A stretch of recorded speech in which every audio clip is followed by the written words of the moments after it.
and thank you so much for being here with us tonight at Echo Base TV, where community happens.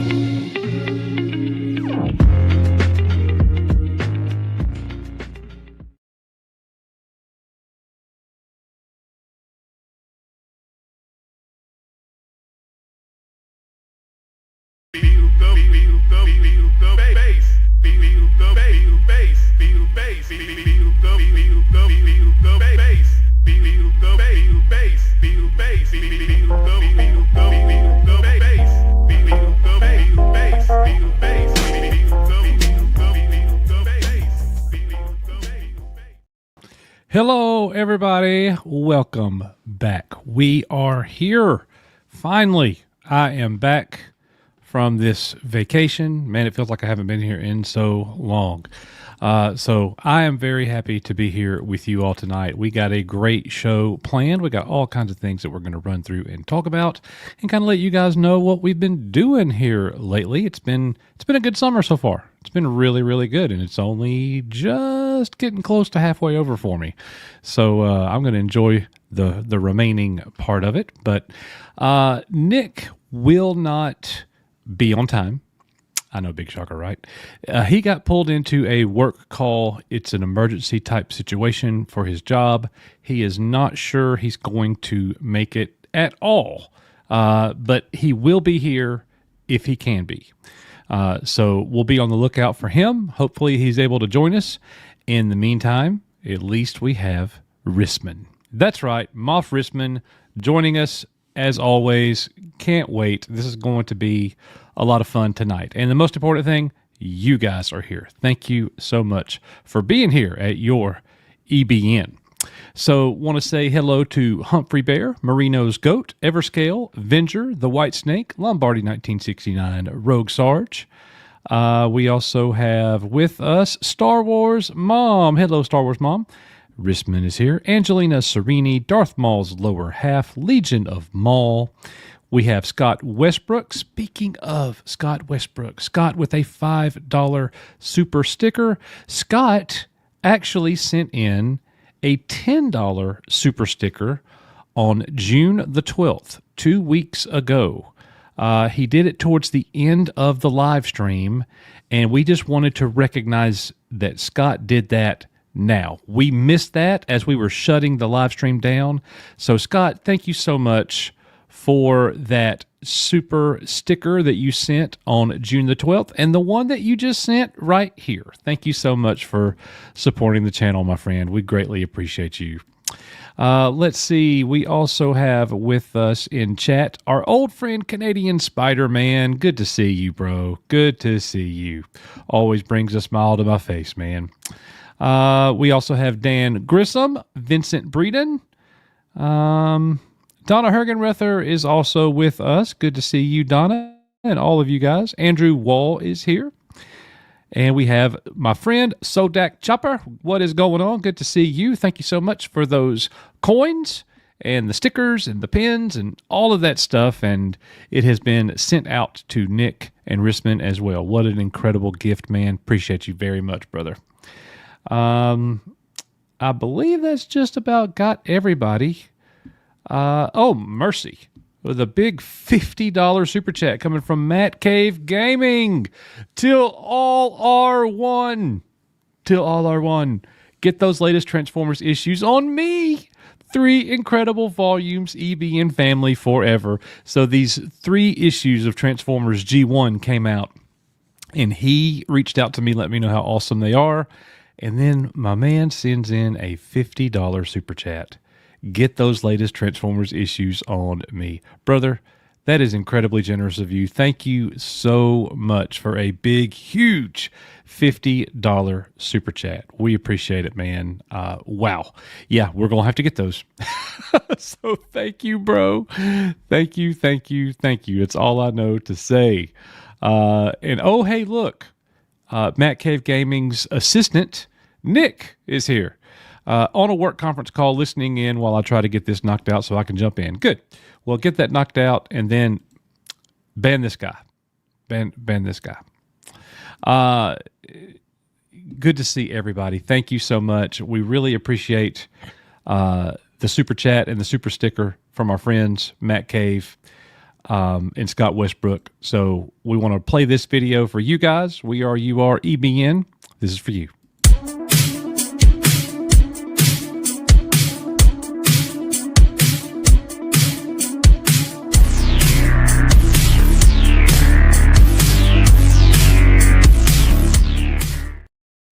And he is here, ladies and gentlemen. Hello. Hello, and I know exactly why Matt Cave Gaming sent in that super chat. It's guilty conscience, Coach. Guilty conscience. He should feel guilty. Stealing everybody away. Yeah, I mean, I think you're next, and I'm just going to be here by myself. You know. Oh, don't worry. I have no interest in Final Fantasy anything. Yeah, Matt Cave Gaming. I think not.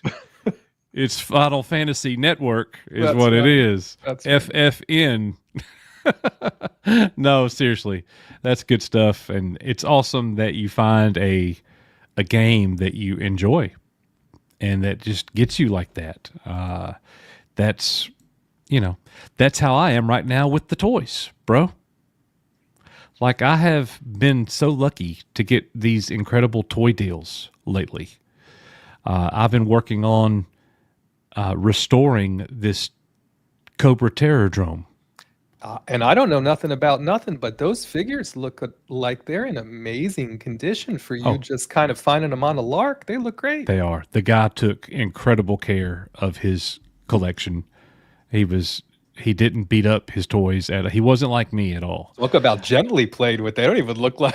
Yeah. Like some of them are like, wow, I can't believe, it's in this quality. So, yep, that is very, very cool. And what is going on?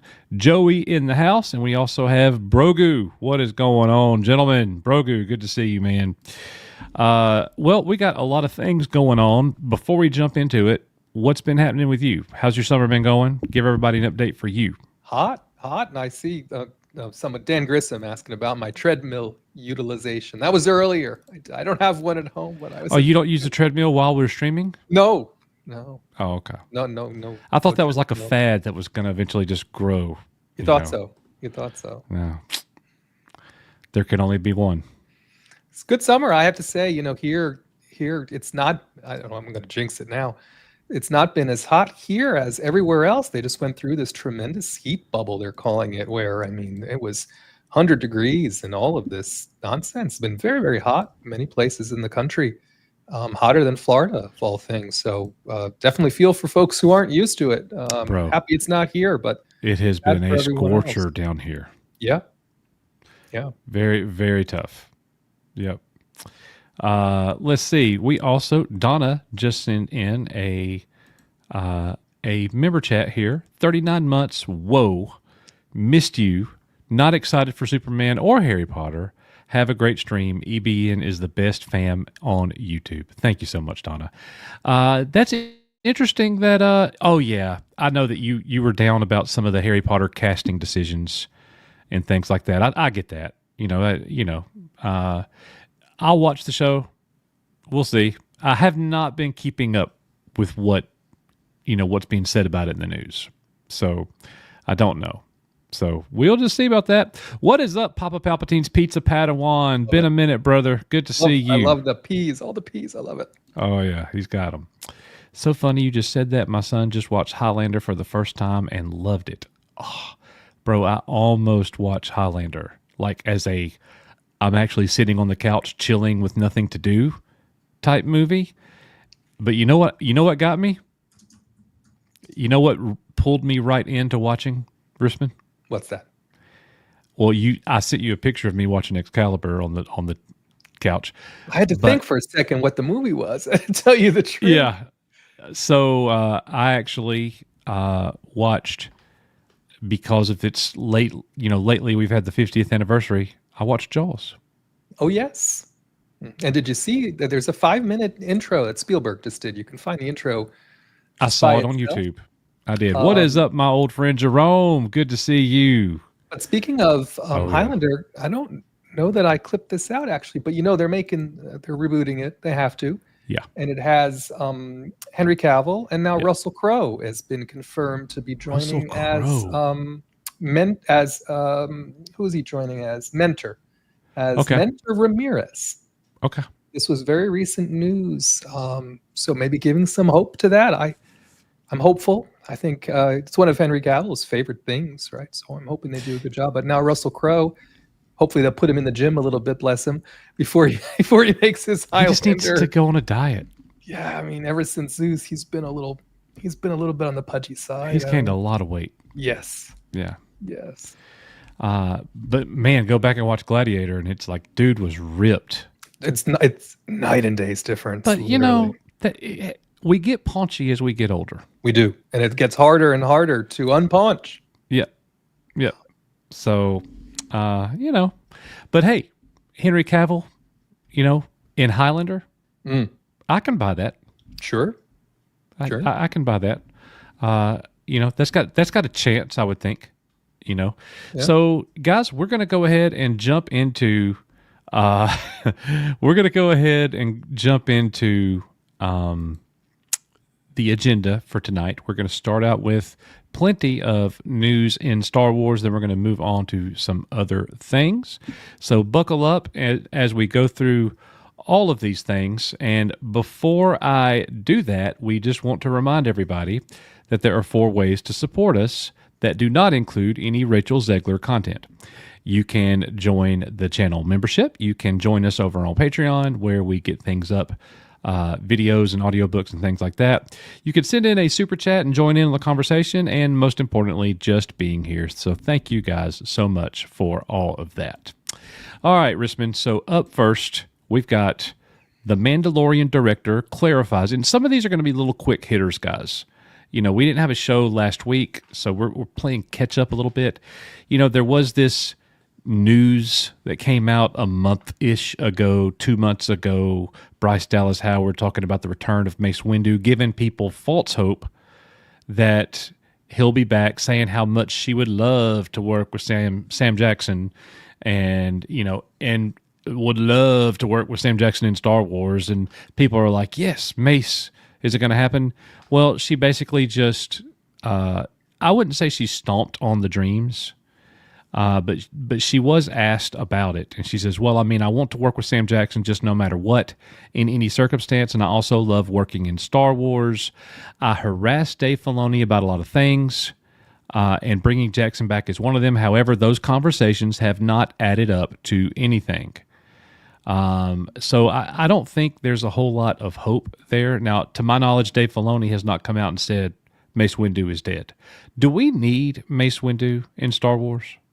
I sure don't think so. And I really think, you know, her original commentary was sort of, she left us on a dangling participle, so to speak. She said she had just talked to Dave Filoni about it, and then she never finished the statement, right? So I think this is just her now coming back and finishing the statement, because of course she knows people ran with it as there might be some hope. At this point, I don't, as much as I know he loves the franchise legitimately, I don't think we need to bring Mace Windu back. I'd be afraid how they might approach that, and where he would appear and for what purpose. So I don't think so. I don't think it's going to happen, and I don't think it needs to happen. I definitely agree. Now, I'm not a prequel trilogy first guy. I'm an original trilogy purist. I do like the prequels on the whole. You know, could I get excited seeing Mace Windu back? Maybe. Maybe I could. But do I want that? No. Do you want one of those things? Do you want the old grumpy, I got to find my way back, Mace Windu, to what I was before? And you know what I mean? You know how they do. They bring these. Oh yeah, I mean, he's not gonna be the same. No. And they're gonna have more explaining to do, because you know, if he lived, then where was he during the entire War of the Rebellion? Everything where he was with all these other characters. They were. I mean, we're 5 years after that now. Yeah. And he still hadn't shown back up. No. So not only are we going to have to deal with that with Ahsoka, now we got to do it with Mace Windu, because Star Wars can't come up with any good or new ideas. So let's just keep bringing everybody back. Asajj Ventress and everybody else. Right? Not Mace. I don't think it's going to happen. I hope not. I hope not. All right. Well, that is the first order of business. Now we're going to move over. Oh my goodness, man. Speaking of other people they don't they don't seem to want to bring back. Oh my goodness. You know, Bless him. and I got to tell you, I feel kind of bad I do. I feel for bad. Tamora Morrison because I think he's awesome. Yes. Where the heck is my season 2? He's saying. And this is funny, man. He had an interview and he said that he saw Dave and Favreau Yes. at Celebration, and he said they had these looks on their faces and like just it's sad, man. He's like, I'm still here. Do you remember me, Boba Yeah. Fett? I'm sad too. Where's the Book of Boba Fett season 2? Where the hell is season 2? I know they're doing Ahsoka season 2. I'm going, where's my season 2? This is Tamora Morrison talking, folks. He says, Dave and John, I actually ran into them at Celebration. You know what it's like when you see guys, they got a look on their faces and there's so much going on. And I go, hey, remember Boba Fett? We had a big hug. And at the end of the day, I said, look, I'm not sure what's going on with you guys, but anyway, I had a great time. Thank you so much. That sounds like closure. It doesn't sound like we're ever going to get a Book of Boba Fett season 2, just like Legion of Maul saying right here, ain't gonna happen. I don't know, man. Like, I'm not saying give him Book of Boba Fett season 2 because the first season doesn't justify that. And Jim is right. He barely did have a season 1. He barely did. The best episodes, he wasn't even in them. I don't think they're doing this, so I'm just gonna say it because I want to say it. If they wanted to do right by Tem, they should have put him in the Mandalorian and Grogu movie, helping out Din Djarin on whatever this mission is he's going on. Why would he not be in it? You know what? Din should have stopped back by Tatooine and said, "Hey, could you doing anything? I could use a hand." You know what I mean? And they have a team up. That would have been great. Yep. I agree. Like, all right, so you could justify not having a Book of Boba Fett season 2, but can you justify not having Boba Fett?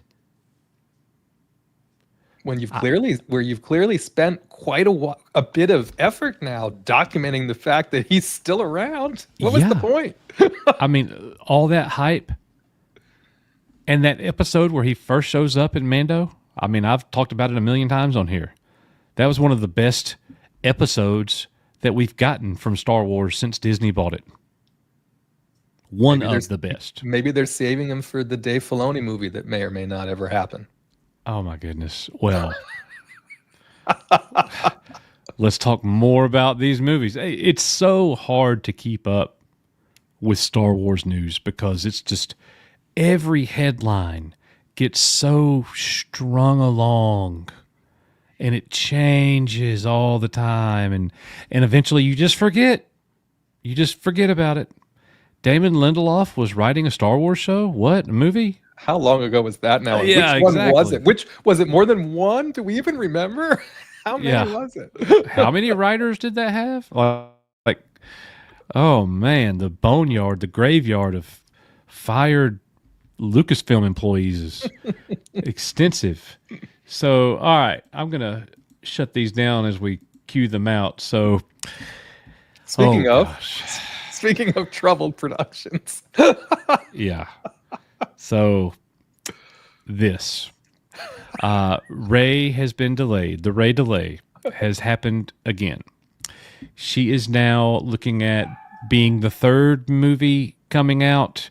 They have totally leapfrogged her with the Starfighter movie. Levy is directing Star Wars Starfighter, a new standalone entry in the franchise set after the events of Rise of Skywalker. It'll star Ryan Gosling, and it's believed to follow a teenager and his uncle on a mission in the galaxy far, far away. Starfighter, Ryan Gosling, 5 years after the sequels. Yes. I have no interest in this. And now Mia Goth playing an antagonist, one or the only, I don't know, antagonist now. Yeah, I don't know anything else about it other than this log line, right? It sounds more interesting to me than any movie that may feature Rey, even though she may show up in this movie yet. You know what I mean? I would think I would still rather see the unknown, Ryan Gosling, and maybe it's Broom Boy, right? Maybe he's got Broom Boy from whatever. See, you know what I mean? You know what he's doing, taking a Force sensitive, probably The taking majority him of people going to watch it would have no idea who Broom Boy is. I know. I wouldn't know Broom Boy if he knocked on my door right now. Listen, the thing that to me that the movie has going for it is Sean Levy, and I like Sean Levy's sensibilities as a director, and he's got someone writing it who's written for him before. You know what I always like to say, right? It sounds like adults are in the room, right? He came with an idea. They're executing that idea.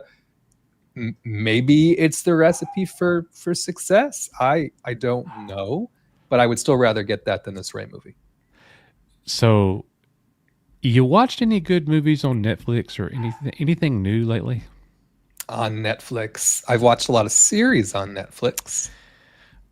I watched Cleaner. So Cleaner, I'm saving Cleaner for when Star Wars Mom comes to visit. Did you like it? Cleaner's on like Max, right? Oh, it's not good. That's Daisy Ridley. She's Is like it on Max? It's on Max. Maybe it's Max. Yeah. I watched it. Was it yesterday? Mm-hmm. Yesterday or the day before? Where it's like she's Die Hard, but she's a window cleaner, right? Dude, it was the exact same thing as the Star Wars sequel trilogy. Oh no. She's a maid window cleaner. Yeah, but she has past military experience, right? I guess. Not. Yes, she does, but not enough to take down an entire special forces group of bad guys. And she does. Nice. They made her so OP. It definitely reminded me of something else. Her Ray character. And as soon as that started, as soon as I saw how OP she was, oh dear, I was checked out. I put my earbuds in and I just started scrolling through eBay, looking at toys. My wife and daughters still watched the movie and they thought it was fine. I thought it was awful. Oh boy. And it took forever to get going. I mean, like, well, those skyscrapers have a lot of windows, Coach. They do indeed. Yeah. So, anyways, what do you? I got to see what you guys are saying about. So do we? We're heading up to that in just a second. So I think this movie as a standalone movie. By this movie, I mean the one we call the Ray movie. I don't think it's ever going to happen. I think it's going to get absorbed in the Simon Kinberg trilogy, if that still happens, and that maybe Obey Shinoy will direct one of those movies in the trilogy, and that whatever this Ray business, because again, Jeff Snyder weighed in on this, and he's usually pretty plugged in, but he didn't even know Stephen Knight was off, that it was even a different writer. But he's like, there's a difference. It's not on hold. They're just waiting for the script. And because the script is not coming in, they're moving on with other movies. If they had a script, maybe they would consider this movie. So, okay, it's the usual semantics there. I personally think they'll just absorb this into the trilogy, if that even still happens. I think we have another story here that says if the Mandalorian and Grogu movie does well enough, they're just going to make that a trilogy, right? And they'll just continue on Mandalorian, and I think they'll continue to push Rey away. Good. Yeah. She's already... It doesn't make sense. Unless you're reading the comics, right? Or doing, you know what I mean? Doing something very, very disconnected from nobody talking about Rey. Nobody's talking about it. Nobody cares. If they come out with a Rey movie, you're just hurting Star Wars even more because people aren't going to tune in for that. I agree. You must not have learned your lesson. Yeah, I know there's 37 little girls dressed up like Rey, in 2018 at Disney. So what? On this point, I don't know if you had a chance to see it, but I sent you a little clip. It's a 2-minute clip, and it's a Coke ad. Did you watch it? I have not. It's a Coke. So basically, they're doing a Refresh the Galaxy, and they're putting Star Wars characters on Coke cans for the summertime. One of them is Rey, but Coke did a 2-minute like teaser for this promo, and it's a whole bunch of Star Wars fans at a screening of a Star Wars movie. They were all in cosplay, and of course the movie craps out, and they all start acting out the movie in this packed theater of folks. Guess which movie they were watching? Empire. A New Hope. Okay. That'd be my second guess. And it was just at the point where Vader was about to fight Kenobi. So cosplayers take over and yada, yada, yada. Right. In that 2 minutes of whoever did that, they captured more Star Wars. They captured more Star Wars magic than any this Rey movie ever going to capture. You know, that's a good thought. It makes me think of the whole little Kathleen Kennedy thing. She said something very interesting to me. When we do get to the 77 debut, or not the debut, but the reshowing. Yeah.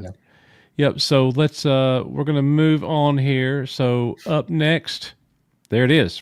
Mm-hmm. So Kennedy says it's remarkable the first print of George Lucas's 77 original was found and screened after decades. Discovery was called a miracle. Now, later in the article, it says that the person that had the copy kept it in a climate-controlled environment all of this time to not go lower than 34 degrees, whatever. Well, it's the British Film Institute. This is what they do, right? They, in their archives, they preserve, gems. Yeah. So, how much of a miracle was this? Well, from her standpoint, I guess it was a miracle because I don't think they have a copy at Lucasfilm because George didn't want them to have it. Yeah. Right. So for her to find it out and about she was probably happy to take their call and say, is this okay? And also it was filmed in Technicolor, or this print is in Technicolor. Technicolor, it doesn't, when film gets old, it gets all pinky and it's not looking good. Or Technicolor doesn't do that, right? So this looked as good as it did the first time it was screened in 1977. Now, which version was this? The original, these original reels, they had different crawls, they had different scores, they had not all of the original Star Wars that was screened is exactly the same. Even back then, things were changed and improved upon and all of that. And so I have to tell you honestly, I was firmly of the opinion that they would never make this available for a wider release. They could make a print of this and they could distribute it, right? I mean, it's possible. It's possible for them to transfer this digitally and make this available. Why would they not? Well, just to honor something George Lucas wanted. And that's what the Hollywood Reporter put out a spin piece basically saying, oh, it looked terrible. And that's where we're going next. That's the next thing. There's a critic was there, guys, talking about how terrible looking the original was. Basically, the only thing that you could do is watch the special edition. George hated the original. It was incomplete, but it just looks so bad. He said it looked like actors pretending to be in a movie. Like they were playing dress up. Yeah. Right. And so, when George says it was a half-finished movie, he didn't mean it as I put out a piece of crap, right? He meant it as he did the best and more than the best he could do with all of the techniques and everything that was available, some of which they invented for the movie at that particular time. And then as technology advanced and he stayed on the forefront of that, he went back and finished it in the way he would have preferred if that technology was available at the beginning. So a lot of the critics that had harsh words for this, I believe they've never seen it any other way other than the special editions, right? And you do have to, anytime you look at an original print of anything or an original cut of anything that's from before, you do have to kind of put yourself back in the before mindset. You can't compare it to today's, CGI marvels, right? Because it didn't exist back then. So I think it's a great print.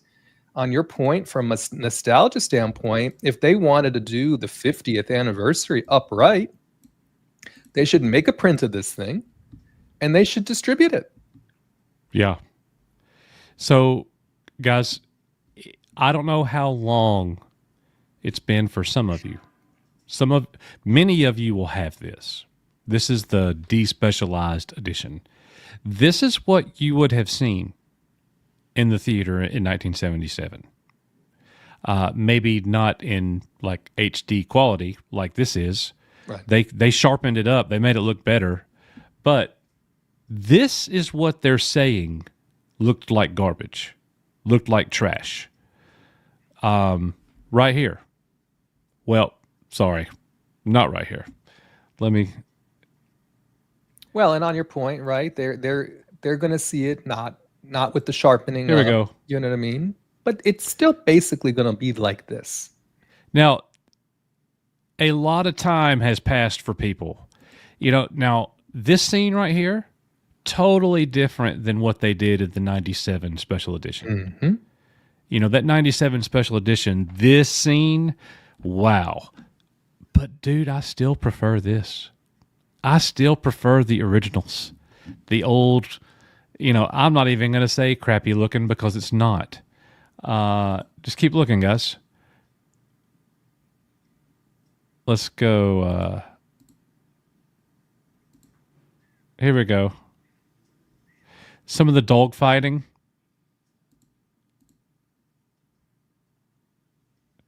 See, you didn't see a lot of those scenes were replaced.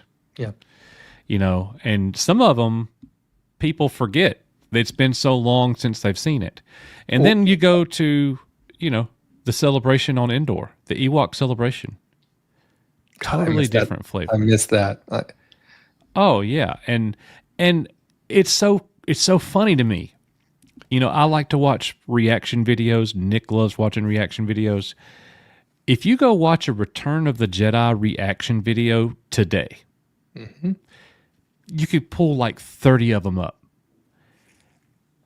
They all of the people reacting at the end, they're like, oh, it's Hayden Christensen. How did they do that? They don't even know what they're watching. Yep. They've never seen Sebastian Shaw as the Force Ghost. Me too, Lonesome Ranger. Me too. Bring back. Yep. Enough. Exactly. So do I think anything is going to come of it? I really hope they do something extra special for the 50th. And I don't mean carting George Lucas out there. I mean, if he wants to participate, I think he should. I think he should be honored, right, for it. Whether he wants to participate or not is a different story. And I don't mean celebration, right? I don't mean for the people who can pay to go to celebration. They need to do something special for the franchise that'll have a broad appeal. Again, when I saw that little silly Coke thing, right? All the cosplayers were going to a Star Wars movie marathon. We don't even get that. You know what I mean? So I'm just hoping they do something for the 50th that sort of embraces why a lot of us fell in love with the original trilogy to begin with. And it would be kind of great to make it available for people who are interested in seeing how it was originally screened back in 77. Yeah, Burger Time releasing the original on 4K for the 50th would be amazing, but Disney's dumb. It would make so much money. It would make a lot more money than they would have to put into it. Like, okay. Spoiler alert, ladies and gentlemen. In just a few minutes, we're going to talk about how a movie of yesteryear, 4 decades old, oh gosh, is now being released on 4K for the first time. It's not Star Wars.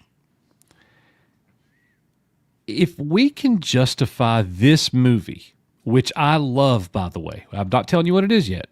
If we could justify this movie being re-released, you'd think the Star Wars original trilogy could be released today. The original because the movie runs. You're speaking of is the definition of a cult classic. Yeah. And Star Wars, the original 1977, is the antithesis of a cult classic. Exactly.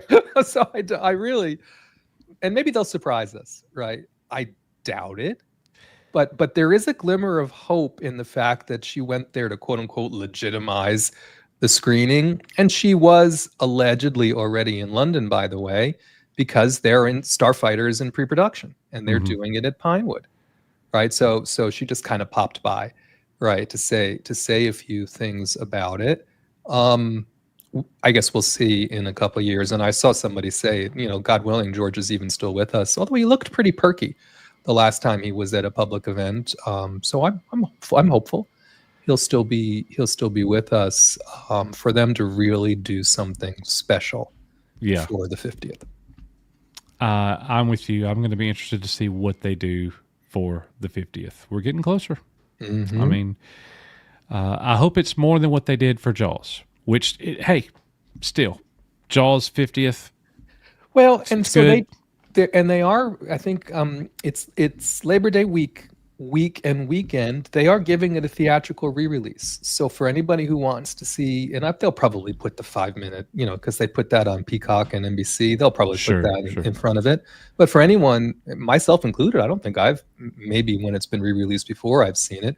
But for anyone who wants to see Jaws on the big screen as we approach it here in September, everyone will have the chance to do it. I guess it's Shark Week. I guess they're releasing it for Shark Week. And the big popcorn bucket, the big Jaws popcorn bucket is coming, if that's your kind of thing. So, oh yeah, that'll be great. So hopefully then it'll get more than just me remind. You feel like I'm just the only one reminding people that it's coming out. I feel kind of stupid, but you're right. I mean, it did just kind of come and pass here, last week. Now, Star Wars 50th celebration, I mean, that's important. That's the most important 50th anniversary for a movie of my lifetime. I agree. And it always will be. There will never be a movie that's more important to be celebrated, Now, where do you fall in terms of this whole special edition versus original cut? Like, we got some people in chat that are even saying that they prefer the special edition. That's perfectly fine, guys. I don't have a problem with that. I don't watch the special edition.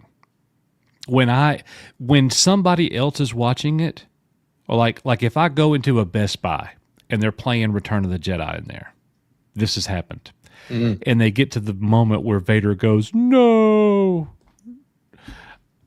I can't stand it. I cannot. No. So no. I think I tend to watch the original trilogy when folks are doing watch party of the despecialized things, which, by the way, we could probably arrange to do those again, or maybe get them on Patreon or do something to make them a little bit more available. You talking about the despecialized? Yeah, the despecialized. Oh, yeah. Because I think we've had them up there before. We have. Because the only one that I'll watch on Disney Plus is Empire, because I do like what they did with Cloud City, but I'm not a big fan. I'm not a big fan of the changes that were made to the original Star Wars or Jedi. And Jedi is not my favorite movie to begin Empire with. Gets a pass. The changes. The other ones are atrocious.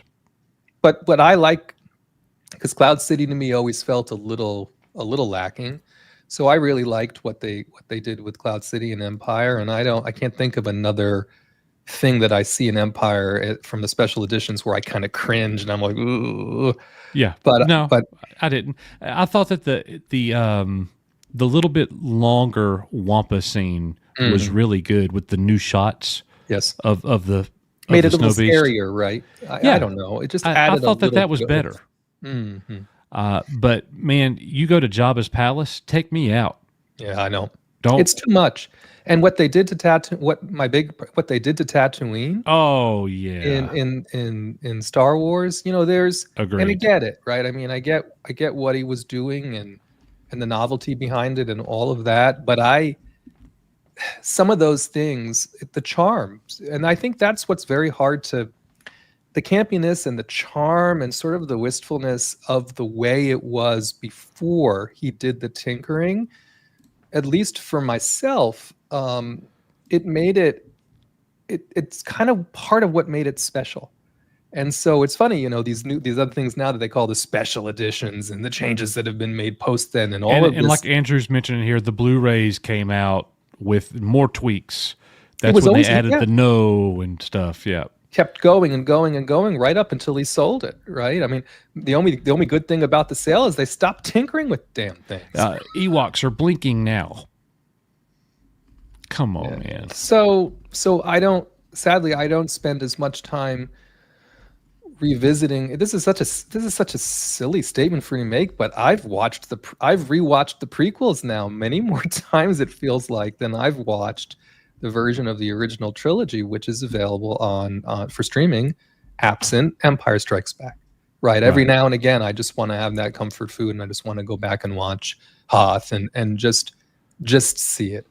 Right. And so yeah, it's just kind of sad. I wish they were more readily available if people chose to watch them. It doesn't mean you have to herald it from the rooftops, right? But make them available so people can see them if they choose to do so. And that's a good call by Burger Time there. The Crate Dragon call has changed quite a bit over the years. It's definitely one of those things. But I think there are 4. I think there's probably approaching 4 copies, Technicolor copies, of the original Star Wars in the world. So the article says this when they did the screening of the first print. It didn't say how many people were there, but when Han shot Greedo, everyone started clapping and going crazy. Yeah. And somebody was interviewed and they were like, Han Solo's so cool again. Lucas tinkering with the whole, and that awkward sideways head tilt. Oh, yeah, Greedo never shot. So it's not Han shot first. And I don't know about you, Coach, but I never came away from that original depiction of Han Solo by saying, oh, he's ruined now. He's just a murderer. He's just a thug and a murderer. It never even entered my mind. Nope. Me either. So, I don't know. Yeah, totally get it. So, one of the things that you had mentioned, actually, let's do this real quick. Debbie Young has been with us for 51 months. Well, EBN, I have sorely missed you all over these last couple of weeks. I can't believe the amount of time that's gone by since I started with EBN. I wouldn't change a thing except for not being able to meet up more often. Love you all. Thank you so much, Debbie. And Debbie also sent in a $9.99 super chat. So, Coach, I think when they do the 50th release, we find out where, and we have our gathering at that time and go see it all together. It would be cool if we could do something like that. Celebration's in LA. Celebration, and that's not accessible to everyone. And I know LA at the moment might not be everyone's favorite place to travel, but let's think good thoughts about Los Angeles when the 50th comes out. We should we've got some time to plan. We should think about something. Maybe we could do something. Yeah, that would definitely be cool. At the very least, we do something here, in this space. But yes, if we could actually go somewhere and all be on site together, that would be great. Mm-hmm. Let's see. And the next time we have a meetup, we should have a setup where we watch the despecialized editions. Yeah, no which reason we've why all we seen can't. Star Wars so many times. I mean, it's not like we're going to be sitting there glued to it, not talking. Someone just needs to bring a projector, and all you need is a wall. I mean, it's not that hard to do, right? This is true.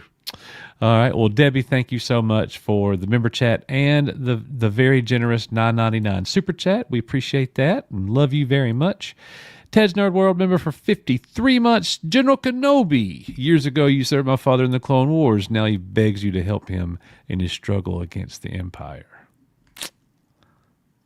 Well, remember, they also went on an adventure all over the place, and he saved her from Reva, and there was a lot more than just He left out a lot. She left out a lot there. She did. She condensed it. She Yep. condensed it to just She really did. couldn't fit all that. It was a limited storage on that message. So. Oh my goodness. Thank you, Ted. Troublemaker. Chad Admiral Thrawn, member for 16 months. Hello, chat. And Moff Risman. Thank you, Chad Admiral Thrawn. All right. Well, he says hello to the chat and to Risman, but he doesn't say hello to me. Oh, well. Okay. He mentioned you too. You're in the chat. I am in the chat. This is true. This is true. All right, guys. Well, we're going to keep moving on. Let's see. So something that you already mentioned. Rumor has it that if the Mandalorian Grogu movie is good, it will be the first of a trilogy. We had heard this. This is years ago. You hid me under your trench coat.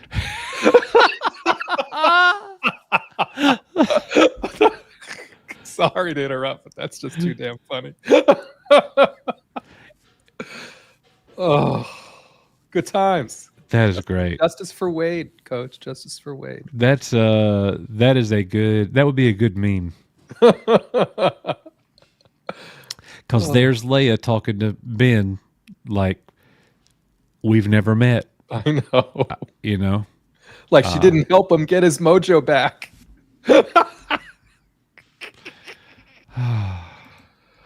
Welcome to EBN, everyone but Nick.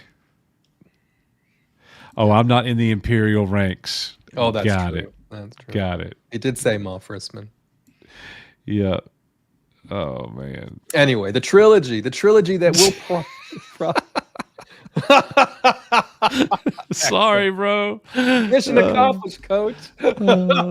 Wade lives in our hearts. Oh. Hey, Coach. Hey, Risman ABN. How y'all doing? What's up, Bobby? Good to see you, man. So, yeah, you already mentioned this. Yeah, she only knew him. She didn't know he was a general. You already mentioned this trilogy. We heard this a month or so ago. This goes back. This is Daniel Richmond, Daniel RPK, and also I think Jeff Snyder has corroborated this as well. But this isn't, again, this is somebody sort of stating the obvious for their Patreon, all deference to Patreon, right? But that's where this comes again from his Patreon, with them saying, hey, if this Mandalorian and Grogu movie does well, again, I quantified by whom, the box office, what they spend, all of the rest of these things, I don't know. Yeah. But if it does well, that they might do more of these movies, because again, I really don't think this is ever gonna return to streaming. I don't think Din Djarin and Grogu going on missions, a la The Mandalorian seasons 1 and 2, is going to continue on Disney Plus at any point in the future. And so I think the question then becomes, again, how best do they keep Grogu viable?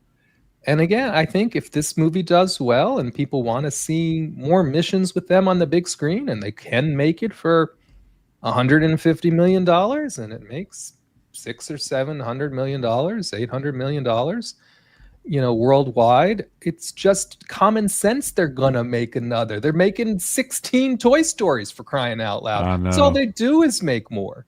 I mean, but look, we're coming out with a singular movie, and if it's a huge hit, then we're going to make another one. I mean, that's common sense. Well, and Sodak Chopper is hitting also. I mean, if Grogu doesn't talk in this movie, you're guaranteeing you. I mean, you know what I mean? They have a lot more to do with Grogu. And that's why I say, even if they don't make any more Din Djarin content for Disney Plus, they will continue to do something with Grogu as long as Grogu, maintains its prominence, out there from a merchandising perspective. Yeah. I predict that gimmick is about over. They're really going to have to pull something off to bring that back. I just think it's cooled off so much, You've made this point a few times. How old are those kids now? Like, how many years have passed since the Grogu phenomenon? Let's see, Mandalorian season 3. What?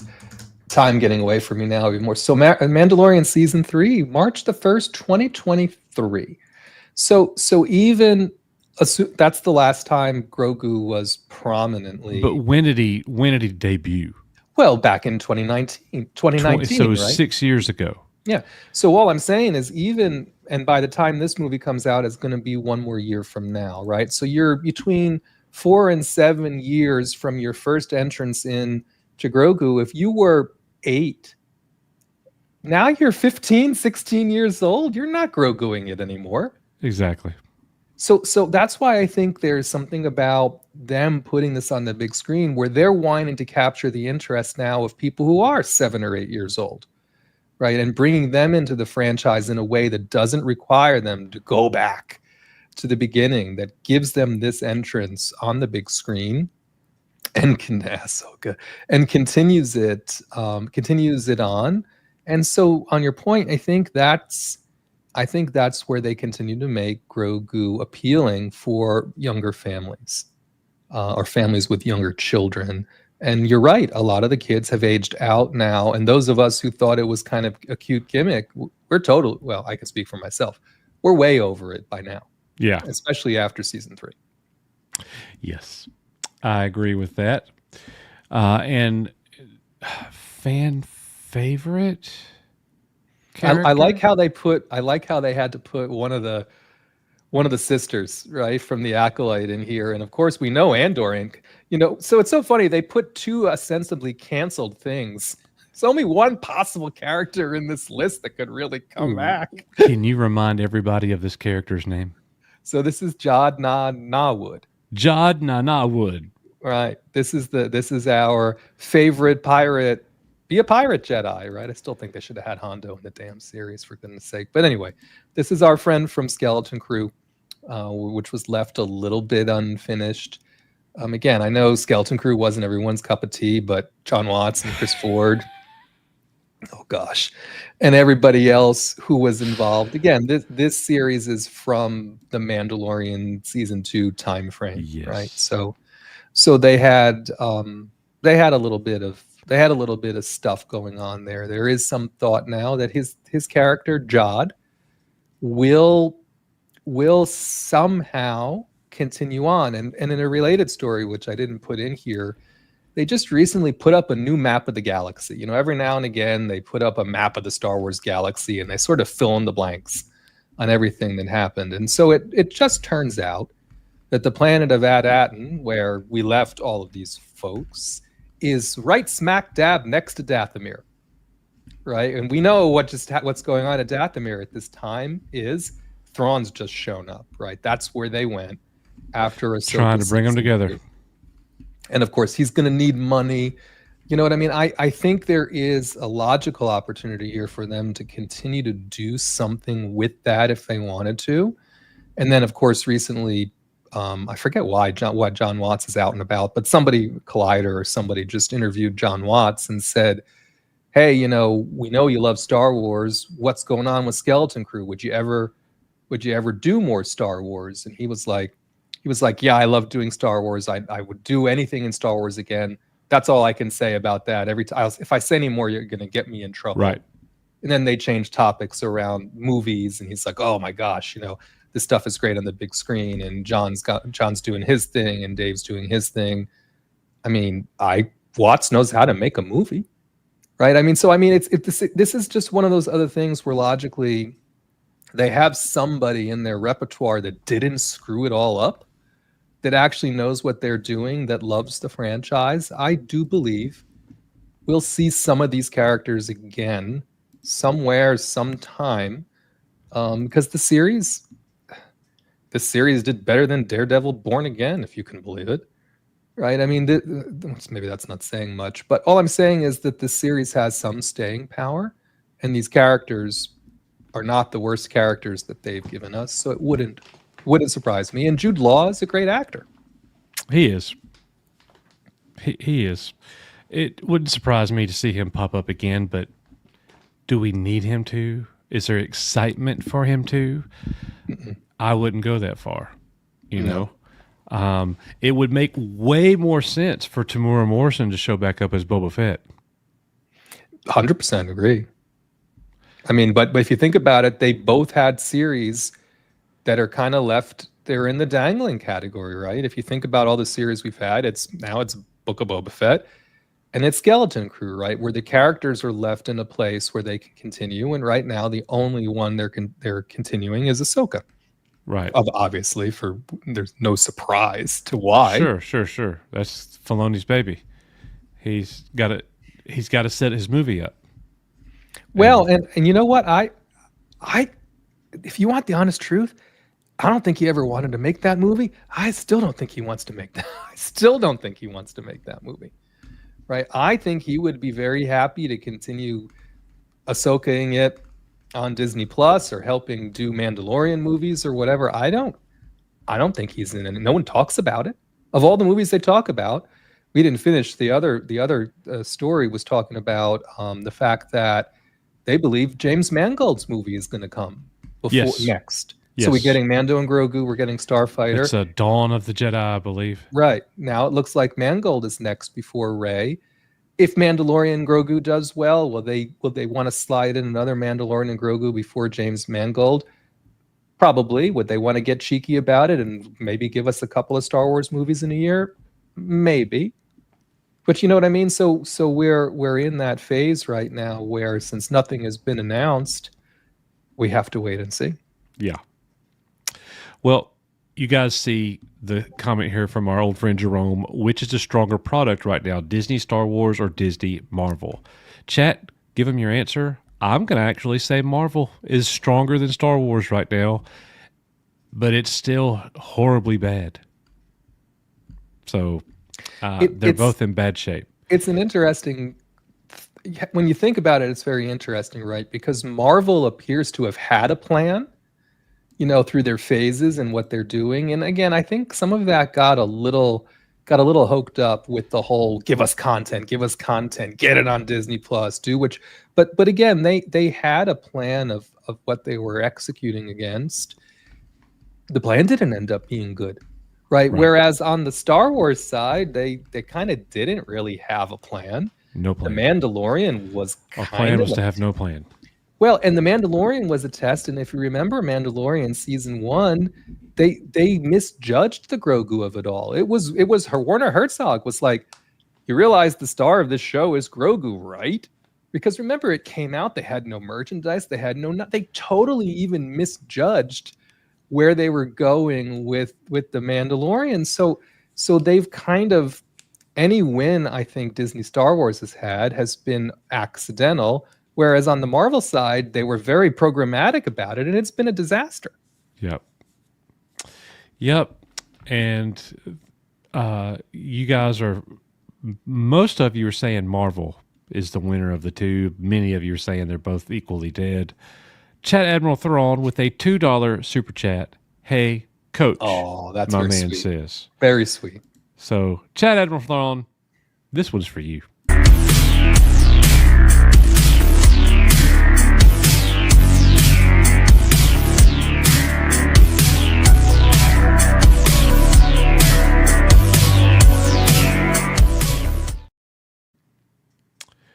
All right, so this is the one where you were talking about John Watt saying, hey, quit asking me all this stuff.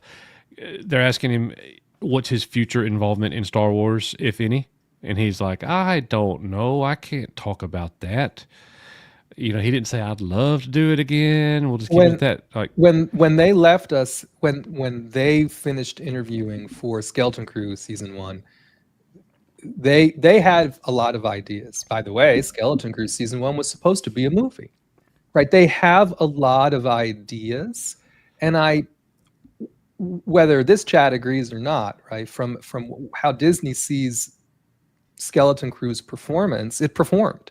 So yeah. That's why I say I find it very likely that we will see more from John Watts and or Chris Ford in the franchise at some point in the future. I just don't think it's going to be tomorrow. Right. Well, and as time goes on, Star Wars gets even weaker and weaker. But I'm also thinking time needs to go, and we need to get away from all this stuff most of the stuff that they've given us. Well, and this is why, when we talk about what we have to look forward to specifically for Star Wars, this year we've got another Rebuild the Galaxy of all the things. They're giving us another season of the Lego What If Rebuild the Galaxy in September. Then Yeah. we've got Vision Season 3 in October. Yeah. And then we have nothing until next year. And next year we're getting the Maul Shadow Lord show Right. and Ahsoka. Yeah. And then of course Mandalorian and Grogu, the movie. That's it. That's it. Not a whole lot going there. So switching gears a little bit, chat, when you think of martial arts fighting movie, what's the first movie that comes into your mind? What about you, Risman? Martial arts fighting movie. I'd probably think of Enter the Dragon. Okay. That I think a lot of people would go with that. I would think Bloodsport because it's my favorite. Mm-hmm. Enter the Dragon, Sodak Chopper is right there with you. Karate Kid, Mortal Kombat, Kentucky Fried Movie. Enter the Dragon, Enter the Dragon, Enter the Dragon, Enter the Dragon.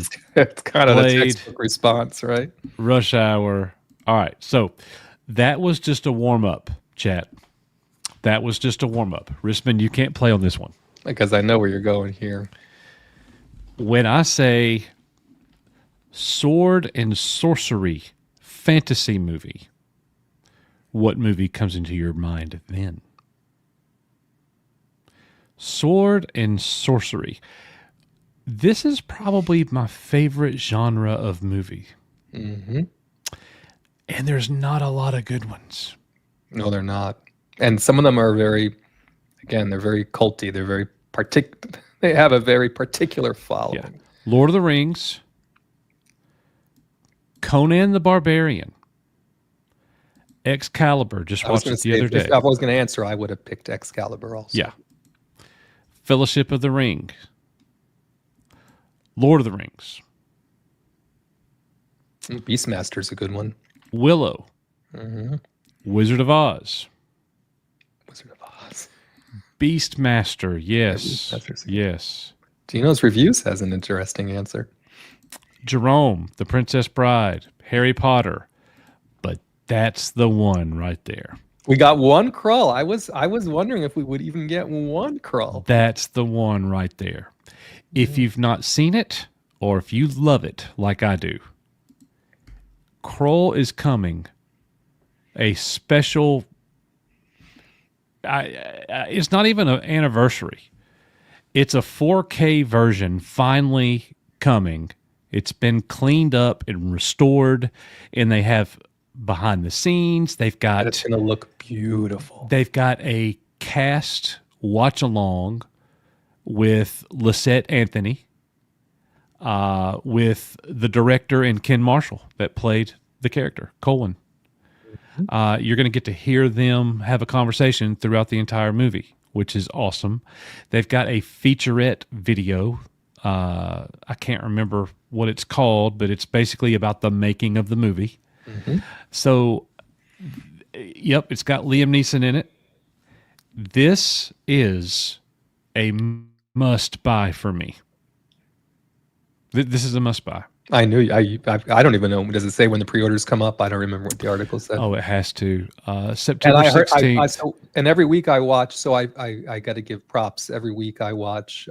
Robert Meyer Burnett does a physical media show, and I buy no physical media, but I love listening to him and Dieter talk about it. And this was in his news section from whenever I found this article, and they were both raving. It's a favorite of theirs as well. Again, a cult favorite. Oh, And so the fact good. that this will be beautifully finished, I think so. I was 16 or 17, and back in the day, back in our time, the only way you knew what was coming on the channels was by watching the little guide scroll. Or buy and you know what? I would always want to buy the TV guide and Star Wars Bomb. Those were expensive. Yeah. Like, we're not buying that. You can find it on. She said the same. You can just put it on the channel or whatever. You're never buying me the damn TV guide. It's too Well, expensive. eventually you were able to scroll over to the right and see all through the night what's playing. Yeah. But that was I will never forget. I was like 17, 16, 17, still living at home with my parents. And I saw on HBO that night at like 2:45 in the morning, Kroll was playing out of the blue. Like, hadn't been playing any, and then bam, there is Kroll at 2:45 a.m. And I'm like, seriously? And I had not seen it in a few years, and I didn't have it. So I set my alarm clock wow for like 2:40. Woke up, hit record on my VCR, and went back to bed. Your VCR didn't have a timer. I didn't know how to use it. Yeah, because you know why we didn't know how to use it? Because you couldn't set it for a time of day. You had to think, okay, I want the damn thing to turn on 7 hours and 30 minutes from now. You had to go in there and set it for 7 hours. I definitely would have messed that up. So I don't know if my VCR had a timer like that. But anyways, yes, this is actually something that I'm really looking forward to. Someone in the chat, I think it was Jerome or someone in the chat, said it's free on Tubi right now. If you want to watch whatever version of Krull is available, you can find it for free on Tubi. That's pretty cool. I remember the Krull cover, but I've never seen it. So good. Love Krull. The Beast, main bad guy, was a bit of a disappointment. I think he was scary as crap to me. But he was at the time anyway. I don't know. Yeah, he was at the time. But yeah, the fight at the end might be a little disappointing, maybe. You know. Yeah. Hail Robert Meyer Burnett. I know. I see some of these folks in the chat. Oh yeah. Lisette Anthony. That was one of my like childhood crushes. And this is one of those we were just talking about, kind of a movie of its day, right? To watch the original Krull now, it's a little bit of a tough watch, maybe more than a little, right? So that's why I'm very curious to see what they'll do here from an effects perspective. I don't know, dude. It's a little bit of a tough watch. Oh man, I know the nostalgia compensates for some of that, but if you never saw it, and if you're watching the original Krull now, there might be some moments, but not the whole movie. When they're in the swamp and the seer gets attacked by the evil seer that made to look like him, man, what a great scene. And that Cyclops running to save Colwyn. I mean, oh golly. Like, it's such a good movie, dude. Well, and also for folks, I'm almost positive when you buy one of these 4Ks, the Blu-ray is usually in there as well. So if you don't have a 4K player, then you have the then you'll have the Blu-ray available. So Frank Costanza collected TV guide. Sure did. You want a piece of me? I own Krull. Screw streaming services. Yeah. Oh, Becky, you got to check out Krull. We did a Krull watch party at one point. I remember. We did. It's been some What time is an ago alarm clock? Exactly. My VCR always finished at midnight. Flash. Yeah. Yep, I really like Krull. Me too. The Cyclops was cool. Well, that was why, in a way, when it started and you said record 6.5 hours from now, it was better than when you actually had the opportunity to record it by the time. Because if your time was off, you were screwed. Exactly. You were screwed. Yep. So if you have not seen it, it is a great watch. Go check it out and tell me what you think. I mean, I didn't see anybody in chat like, oh, that movie's not as good as you think, or not, you said some of it was dated. Okay. But I still think it's a great watch. Exactly. Right? It's just, it's for people who've never seen it. Some of the feedback sometimes, Oh, great. So, look, this is the kind of comment that can get me into some trouble, but I'm going to say it. Excalibur came down a notch. Like, I held it in high esteem, reverence. But I watched it the other day, and it's just not as good as I remembered it to be. I still love it, but it came down a notch for me, Hmm. So, I haven't watched Excalibur in quite a while, so like, how long we talking? 5 years, 10 years. Okay. Yeah. Ooh, you guys should come up with an EBN recommended list of the best sci-fi movies of all time. Yeah, Nick cannot be here for that. Because it's going to be like anything with Arnold or Sly. It's like, I love that movie. I love that movie. I love that movie. Like, Nick, your lists are always generic. Because you guys have done top fives. That's the He other. doesn't even like the never-ending story, guys. So do not take Nick's advice when it comes to sci-fi That's another one. fantasy movies. That's another one that's on the remake list or remake in progress list, right? No, just don't do it, man. I know. Like, and I'm just picking. Nick actually has great taste in sci-fi. He really does. We agree on almost everything. Kroll is unique but not great. Still watch Clash of the Titans. Yeah, Clash of the Titans is good. That's a great one. What exactly? Exactly. You don't like. I don't. Never dies, Coach. Nick has an injured soul. Wow. Wow. Oh my goodness. Looked right into his soul. Yeah. Who doesn't like? Oh gosh, Here we go. I don't. I do not like the Goonies. Here we go again. And I also don't like E.T. Ooh, but I like those old Sinbad movies with those Ray Harryhausen stop motion. So good. There we go, Zombie Box. That's what I'm talking about. Jerome's with you on Goonies. Yeah, Lonesome Ranger. He's right. Coach doesn't like Goonies, so Nick can dislike Neverending Story. That's true. That's true. I don't like Goonies either. I would say that Gattaca is one of the most underrated sci-fi movies of all time. What is up, brother? Sundowners Club. Y'all go sub to Sundowners Club. Me and him are going to be doing a little video collab here in the next week or two. We'll be talking soon, buddy. Cannot wait for that. But yeah, there it is. Kroll 4K, September 16th, 2025. Okay.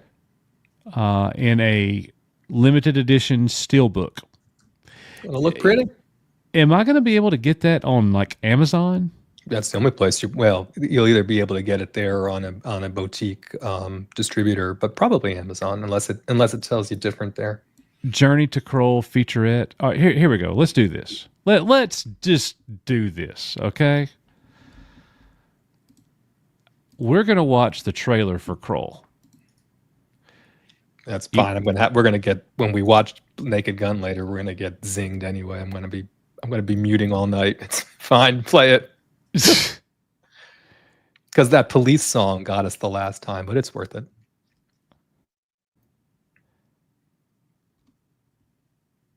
Uh-oh. There we go. Making Nick laugh on his conference call. You can tell he's paying attention. What part? I wonder did what you laugh at. Maybe it was the soul comment. I don't know. The soul. All right, here we go. Kroll, ladies and gentlemen, the original theatrical trailer. This is going to make it look bad, isn't it?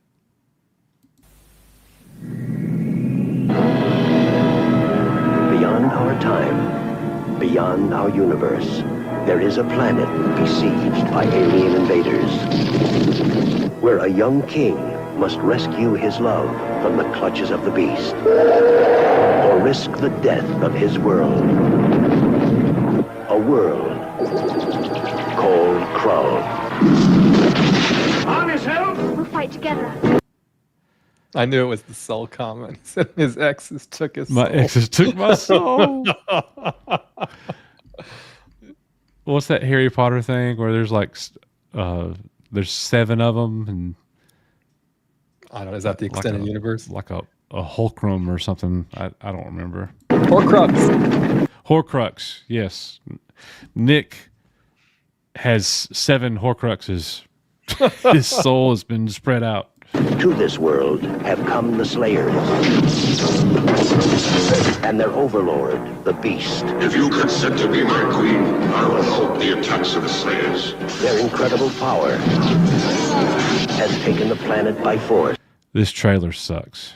It's not a great trailer, is it?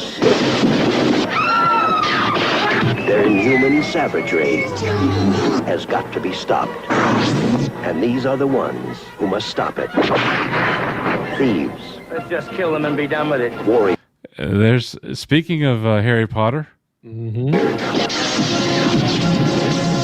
Wizards. A changeling. For that rudeness, I think I'll turn you into a goose.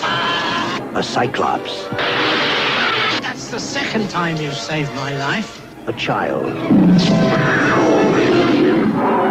A king. I give fire to water.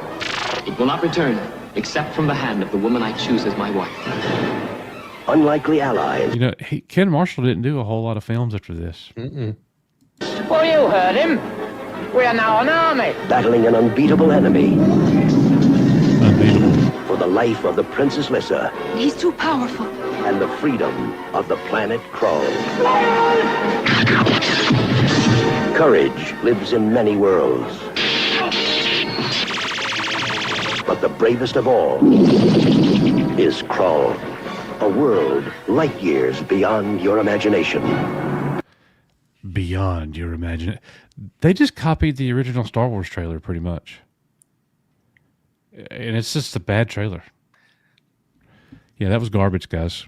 The movie's this movie's so much better than that. Yeah, I mean, don't judge the movie based on that trailer. Yeah. Yeah, do not judge the movie based on that garbage. The 4K movie, I'm buying it. All right. Masters of the Universe. It would help if I actually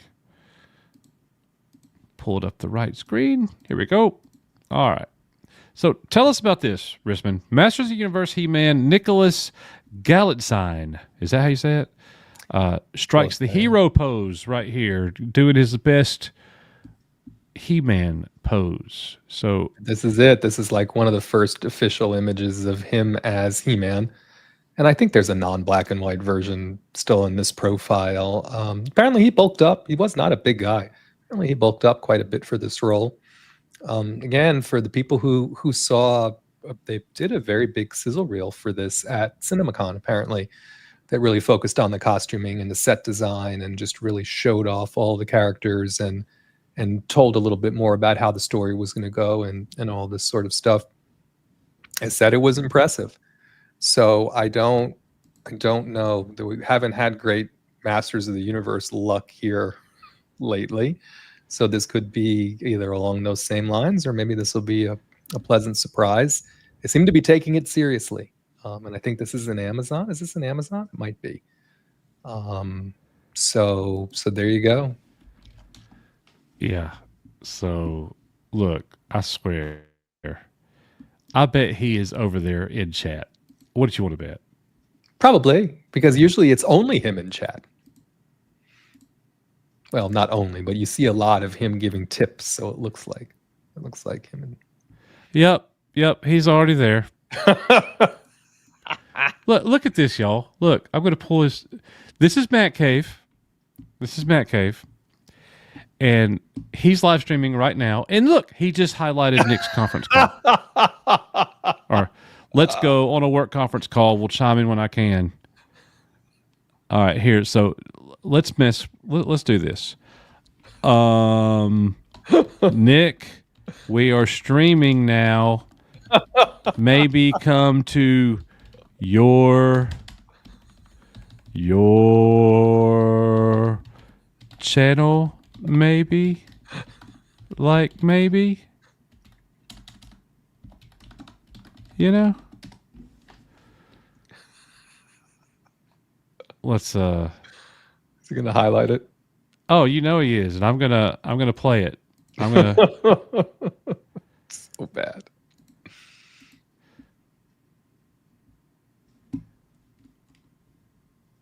What's up, Coach? What's up, Matt? I love it.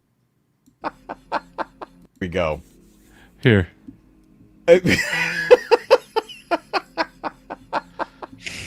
I love it. I love it. What's up, Coach? What's up, Matt? I don't know what you guys are talking about. I didn't Playing do Mr. anything. Innocent. All right, guys. Pizza Pop. Oh my God. Oh wait, Nick's here now. Palpatine's Pizza Padawan. Such a tongue twister, that name. Good to see you, dude. Look, our Welcome whole to the chat's stream, over everybody. there. So good to have you guys here. Let me Even get Alan's my moderating preview for him, screen Coach. up here on What my is side so going that I on can actually over here? see the game. We're live streaming, Because that guys. usually helps. If I I'm can kidding. see the game, then I can play the game. Watch who I can't you want to guarantee that I'll watch, play it y'all. well, but I can at Matt least Cave play is it. awesome. So that's the goal here. Nick's All right, here I got a telling him bunch to of go different to stuff Matt. set Will up here tonight. I Sephiroth moved a couple interfere of my more? windows around Final here. Fantasy So, VII Rebirth I'm going to be continues. looking all over the place kind of tonight. That's So here we go. Final Fantasy VII Rebirth. We are up Here. to Chapter 3. Right at the very beginning of Chapter 3, we went down into like these caves that seem to have a whole lot of like Nick. mako and crystals forming and everything all over the place. So it looked really, really cool. Leave. I definitely like the look of it. What's up, Gage? Good to see you. Man, everybody's popping in. EBN. Good to see everybody here. What's it called? Black Dragon just put $500 down on an early birthday present for yourself. Nice. Oh, I hope you're getting something good. I just I asked Mrs. Matt This is riveting, to order Coach. for me some Yeah. bar stools. Look, I just In posted. the bar in the back there. I set up an arcade station for the kids. Can't And even I see want to it. get some Gotta nicer, more minimize comfortable that. bar stools over there. Just They yes. are, All right, minimize. you know, I try Go to away. have the Close kids one. like playing a lot of retro games as much as I can. And my son loves getting into them, but my daughter has like really started to cling to retro games, and she's Alright. really loving the arcades. So Do you it's hear awesome. him We're talking having a over lot here? of fun with it. It's Yes. super cool. Okay. All right, here we go. Let's hit continue.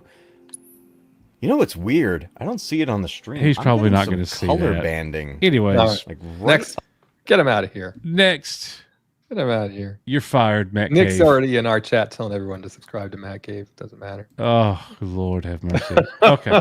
All right. Land of the Lost series reboot. Early. I didn't have this one on my bingo card. Yeah, neither did I. And honestly, it's cool, but I don't care anything about it. I don't know, Coach. It those might be sleeve- good. Those sleeve I don't stacks with- remember hardly anything about this. You don't remember the sleeve stacks? They scared the crap out of me. I This really was the don't. Sleeve stacks. Oh, awful. Awful. Mm. But yeah, I didn't think this would ever come back. Yeah. So you guys buying that or selling that, you know, that's one of those things I have not seen since I was really small. But it's dinosaurs, right? So, Yeah. I mean, Dan Grissom's saying it, right? I mean, people still like dinosaurs. You know, but again, the sleeve stacks. Ugh. And guys,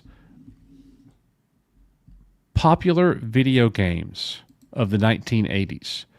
What's the most popular video game in the arcade from the 1980s that you could think of? Not you, Risman. I was going to say Gauntlet. I mean, I remember playing the hell out of Gauntlet. Gauntlet, that's a great one. Mm-hmm. Pac-Man, Pac-Man, was just enduring. Zaxxas, Contra, Gyrus, Gyrus, I don't know. Teenage Mutant Ninja Turtles, Mortal Kombat, Defender. All right. Donkey Kong. Okay. Well, they're making one. They're Another making one a show. This was not on my bingo card either. No, I don't know how this is going to work, man. And I wasn't as big of a fan of this. This was like the first animated video game that had animation. It's like in it, watching right? a movie, kind of. Yeah. You know. So you'll remember it. Ladies and gentlemen, Dragon's Lair. Dragon's Lair, they're in talks to do a direct video game adaptation Another Netflix. for Netflix. The last one was Netflix too. And why Ryan Reynolds? Like, oh my goodness, man. But hey, okay. Like, this is not something that I was anticipating. You know, who knows? You buying or selling this one? And so whether it's Land of the Lost or whether it's this, I always go back to who are they making this for? Are they thinking that we're going to tune in? Are they trying to create new Land of the Lost and Dragon's Lair fans of all things? That ain't happening. You know what I mean? I just don't understand. I don't understand the thought process, right? So I'm selling, right? I mean, having said all that, by putting it on Netflix, there's a higher chance I'll check it out just because I have Netflix. Yeah. You know, but does that attract someone to subscribe to Netflix just because they want to see the Dragon's Lair series? I don't think so. No, just go play the game. You know? Yeah, I don't. Play it through don't one know. time. That was the old message didn't from notice Chad that. I Admiral didn't throwing there. start. Jedi Master Lawrence, $2, going to be arriving late until the end of July. That's the Kroll, I believe. So thank you very much for that $2 super chat, Jedi Master Lawrence. And then Debbie Young with a $4.99 super chat. We can look forward to Spaceballs 2 next year. Rick Moranis, may the Schwartz be with you. Thank you very much, Debbie. We appreciate your $4.99 super chat as well. You ladies are awesome. We're going to move right along here. Denis Villeneuve set to direct the next James Bond film, and you told me that he's also going to get writing credentials as well for this movie. This is a scoop that Jeff Snyder circulated via his newsletter yesterday. So that hasn't been corroborated by the trades. The trades are just saying that Denis is going to be directing, which is a huge get, by the way.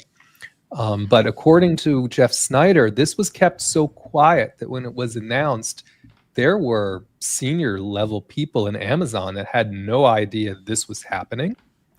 And so he went on to say that Denis is going to hire a co-writer who's going to he has an idea, right? So he has an idea for this script. He's going to feed it to his co-writer. Denis is going to go off and continue to make Dune Messiah.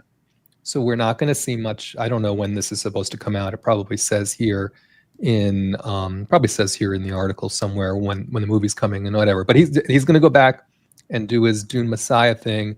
Then he's going to return back here. He's going to look at the script that his co-writer wrote.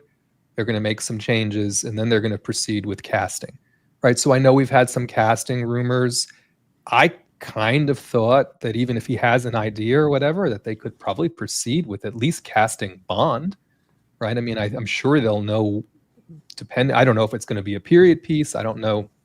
All Denis kind of says in his statement here is he's a huge fan of the franchise. He takes this responsibility very seriously. He's been a fan since Sean Connery.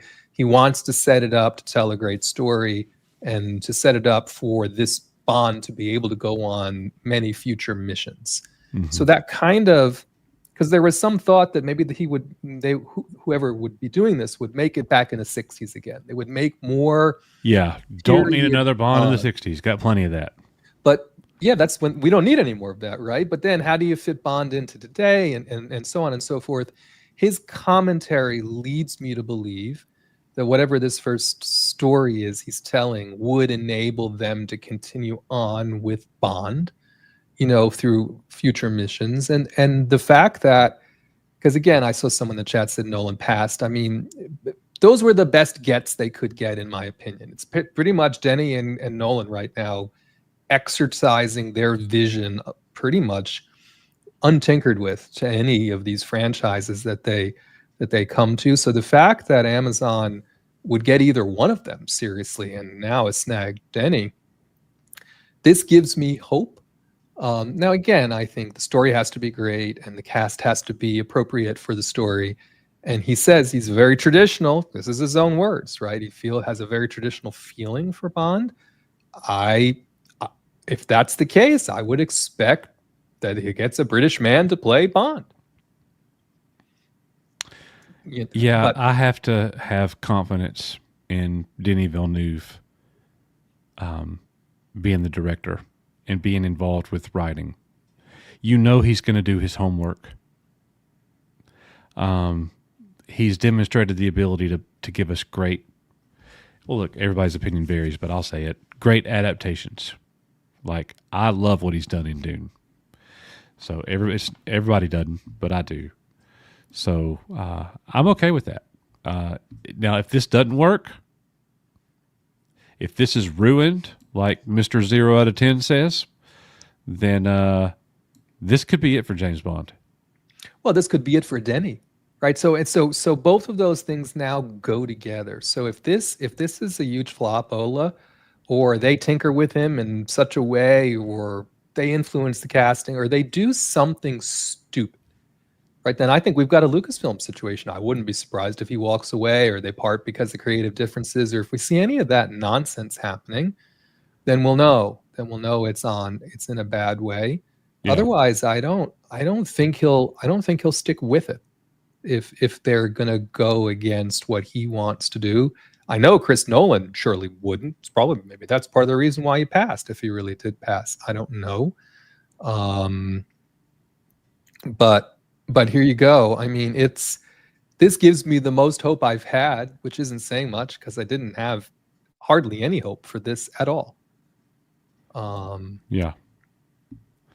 Well, look, everybody seemed kind of down about the project, you know, a few weeks back or a couple months ago when they announced who was attached to it. But Denis Villeneuve, that'll make people feel better. You know, some people for sure. Now, what's coming right around the corner?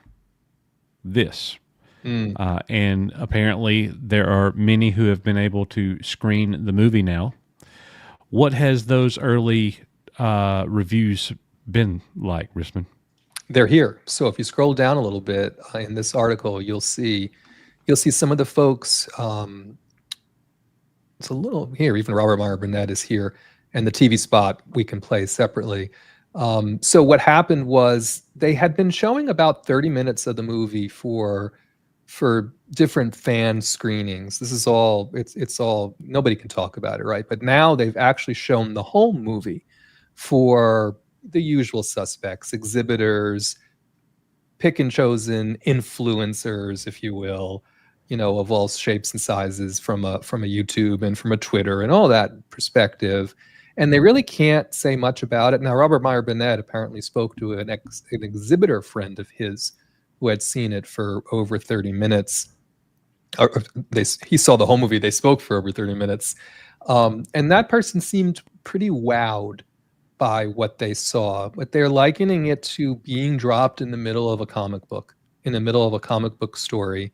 And they're also saying it's 100. This person said it's 180 degrees away from what Zack Snyder was doing with Superman, right? So I think there is going to be some shock to the system here, probably in regards to how he's portrayed. The rest of these reviews are basically people saying they liked it. I mean, the types of people who just saw it, I don't think anyone would pop up and say, "Nah, fam, it didn't really work for me."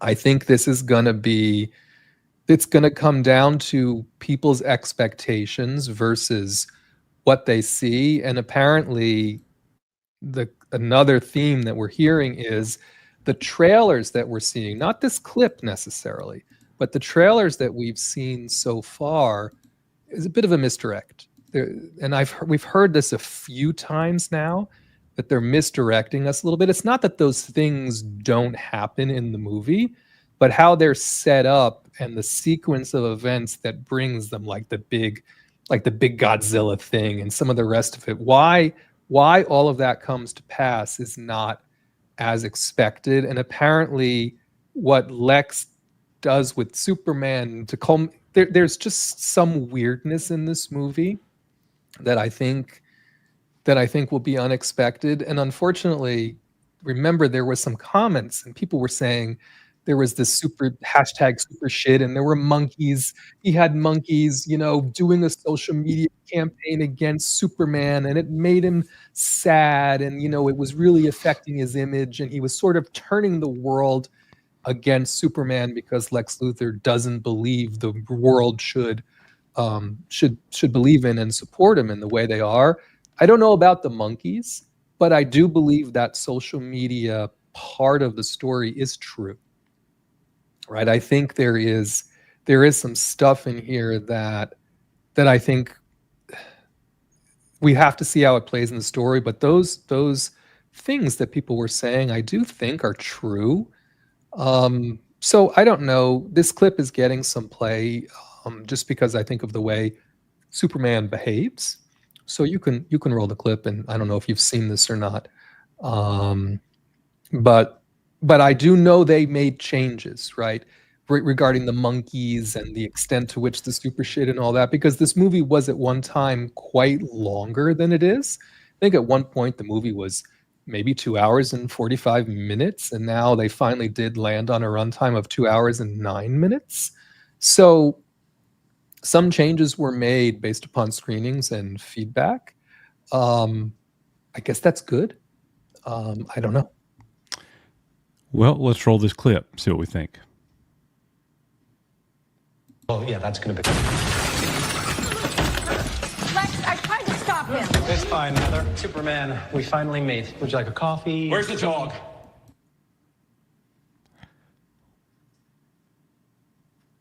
Where's the dog? Mm-hmm. Dog? The dog, Luthor! You took the dog! That's right, Eve. Get all of this. She's recording it. Where's the dog? I have no clue what you're talking about. He's just a dog. I don't know what dog you're talking about. Ugly dog and a cape. What did you say? Oh, yeah, that's going to be... Ugly dog in a cape. Yeah. That's what he said. So again, there's the dog. He has no fear whatsoever. He doesn't. Right. And I think it's because this is all in his plan, right? She's recording him. It's going to go on social media. There are other things that he does.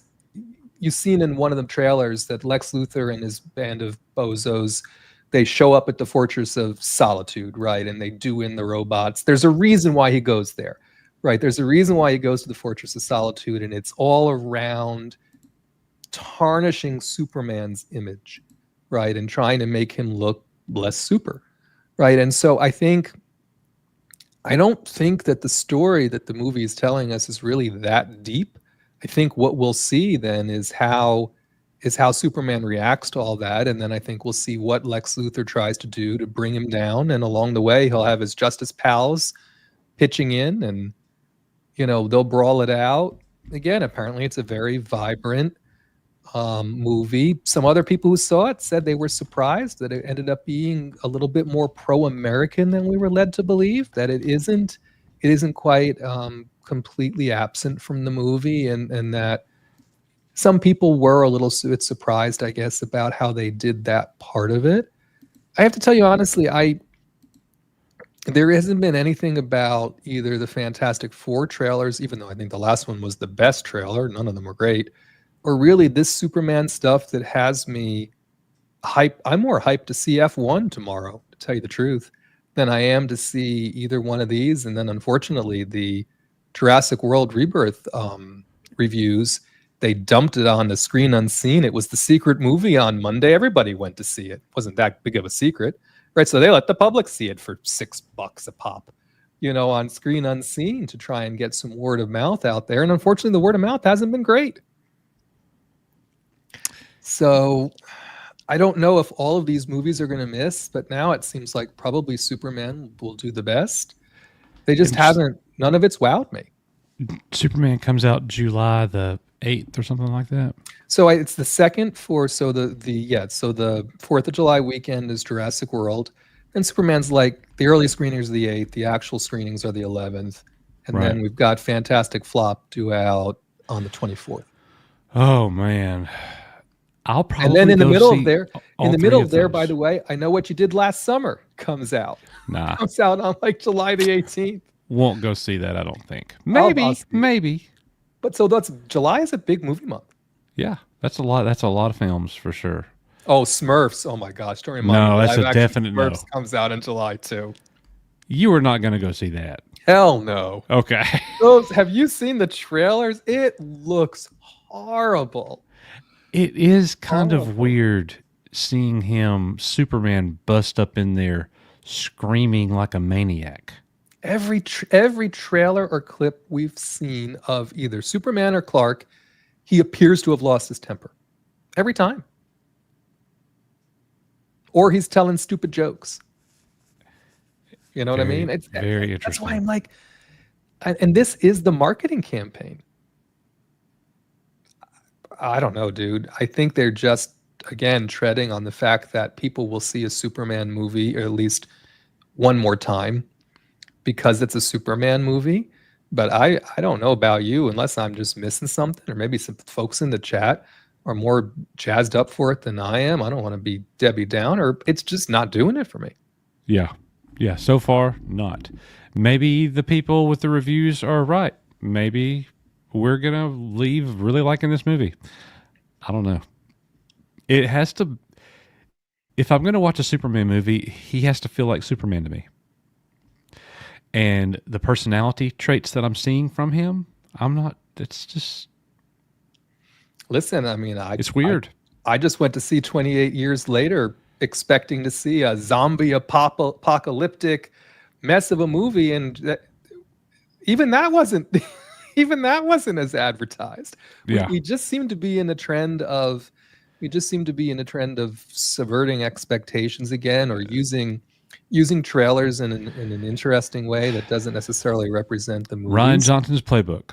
So maybe these trailers and the fact that they're misdirecting or whatever, and it's doing too good a job of that. Maybe they should have just put some trailers out that were a little bit more straightforward, because if they lose people based upon that, you're never going to get them in the seat to experience the fact that they were misdirected. Yeah.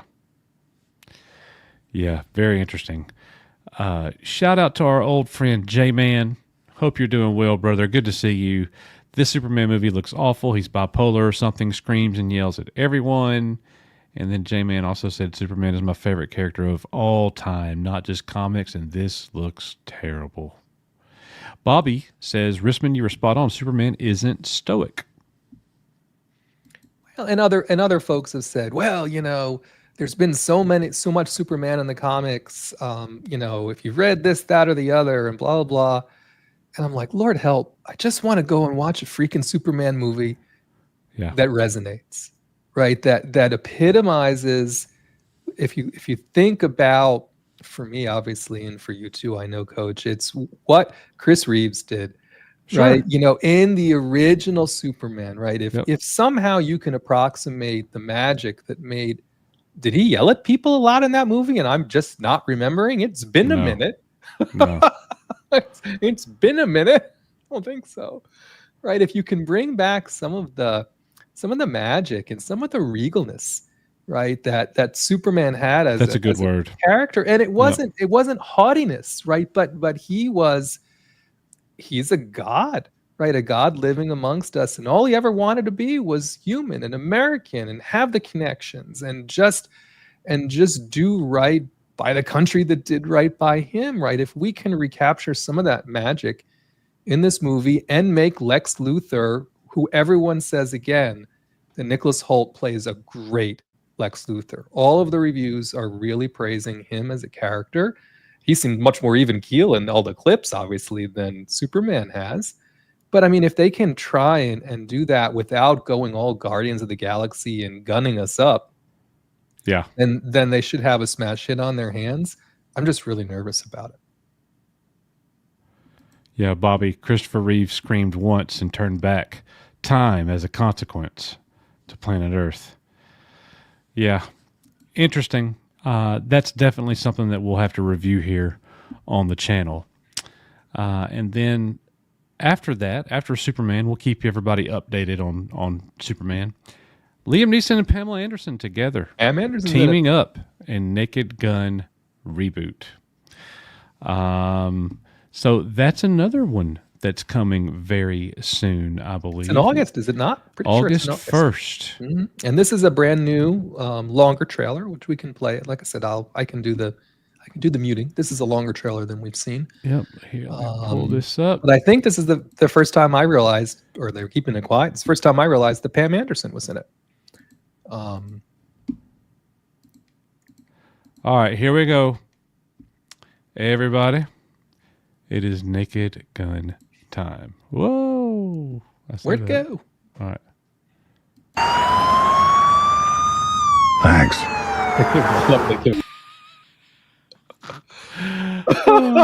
That voice in your head saying over and over. That was awesome. So perfect.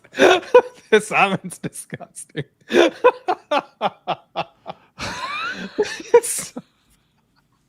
It does scream I am Leslie going to see Nielsen this everywhere. I mean, Bobby Morris. Dude, here's the thing, man. I don't like comedy. You have I am to like going to this. watch this. Oh, hell yeah.